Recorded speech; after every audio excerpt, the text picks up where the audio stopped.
성도 여러분 안녕하세요. 오늘은 벨직 신앙고백서 24조입니다. 믿음과 선행의 관계를 우리에게 말씀해주고 있어요. 우리는 하나님의 말씀을 들음과 성령의 역사하심으로 말미암아 사람 안에 생기는 이 참된 믿음이 그 사람을 중생하게 하여 새 사람으로 만든다는 것을 믿습니다. 그렇죠. 믿음이 우리를 중생하게 만드는데, 그래서 새 생명을 우리가 얻게 되는데, 새 생명을 가진 자는 새 사람으로 살게 되는 거래요. 이 참된 믿음이 그 사람으로 하여금 새로운 삶을 살게 하며 죄의 종이 됨에서 자유롭게 해줍니다. 그러면 죄의 종이 아닌 자로서 어떻게 사느냐? 선을 위하여 살아가는 사람이 된다는 거예요. 그러므로 이 의롭게 하는 믿음이 그 사람으로 하여금 선하고 거룩한 삶을 사는데 무관심하게 만든다. 이런 건 있을 수 없습니다. 옳지 않습니다. 오히려 의롭게 하는 믿음이 없이는 그 누구도 하나님에 대한 사랑에서 나오는 것은 아무것도 할 수 없고, 그렇죠. 믿음 없이는 선행을 할 수가 없어요.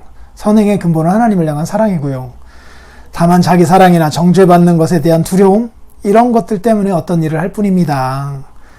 그러므로 거룩한 믿음이 사람 안에서 작용하지 않는 것은 있을 수가 없습니다. 거룩한 믿음이 들어왔는데 그 믿음이 일하지 않고 그냥 가만히 있는다? 그런 건 있을 수가 없대요. 왜냐하면 우리가 헛된 믿음에 대하여 말하지 않고 성경이 사랑으로서 역사하는 믿음이라 일컫고 있기 때문이에요. 믿음은 믿음인데 사랑으로 계속해서 일하는 믿음이래요. 멋진 표현이죠. 사랑으로서 역사하는 믿음이요. 갈라디아서 5장 6절이요. 믿음은 죽은 믿음이 아니에요. 살아있는 거예요. 믿음이 뿌리라고 한다면 그 뿌리는 죽은 뿌리가 아니에요. 그러니까 계속해서 살아서 역사하여서 이파리를 만들고 꽃을 피우게 하고 열매를 맺게 한다는 거예요. 살아있는 믿음이니까요. 이 믿음은 하나님께서 당신의 말씀에서 명령하신 행위들을 자신에게 적용시키도록 사람을 권유하는 것입니다. 이렇게 살도록 계속 우리 안에서 권유한대요. 권면한대요. 자극한대요.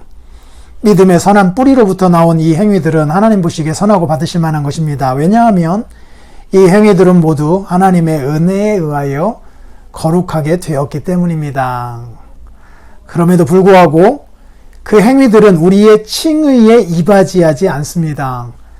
그러면 행위로 말미암아 우리가 의롭다 여김을 받게 되는 것인가? 아니라니까요. 왜냐하면 심지어 우리가 어떤 선도 행하기 전에 그리스도를 믿는 믿음을 통하여 우리는 완전히 의롭게 되었기 때문입니다. 예, 우리가 의롭게 된 것은 믿음 때문이에요. 정확히 표현하면 믿는 자에게 의롭게 해주시겠다라고 하는 하나님의 약속, 그리고 그 약속을 지키시는 하나님의 신실하심 덕분입니다. 우리의 행위하고는 상관이 없어요. 우리의 행위는요, 감사하기 때문에 그렇게 살고 싶은 우리의 마음의 표현인 거예요.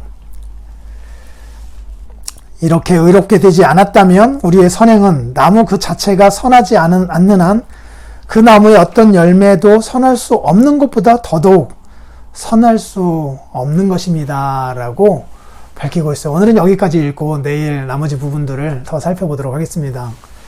믿음이 뿌리래요. 그리고 그 뿌리가 살아있는 한 거기로부터 양분이 계속 공급되어서 뿌리는 뿌리로만 남지 않는답니다. 반드시 줄기를 만들고 잎을 만들고 꽃을 피우고 열매를 맺게 한대요. 이것이 사랑으로 나타난 선행입니다. 이처럼 믿음과 선행은 별개의 것이 아니라 하나로서 움직이는 거래요. 그러나 그 열매가 뿌리를 만들어내는 건 아니에요. 뿌리가 열매를 만들어내는 거죠.